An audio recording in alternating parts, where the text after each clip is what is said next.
কাংক্ষিত শব্দৰ সমদল সাজি বিনিদ্ৰ ৰজনী যাপন কৰাৰ হাবিয়াস আজি আৰু নাই। মই যে অসহায়,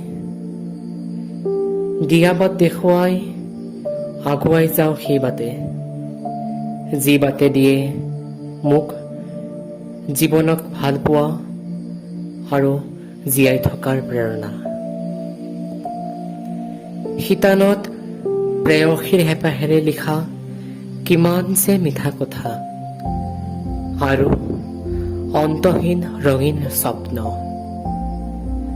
মাথো উজাগৰি নিশা, এটি গোপন বেদনা, এটি নিকিন শব্দ, কবিতা। তুমি মোক দান কৰা তেনে বাসনা, য'ত বিচাৰি পাওঁ জীয়াই থকাৰ প্ৰেৰণা।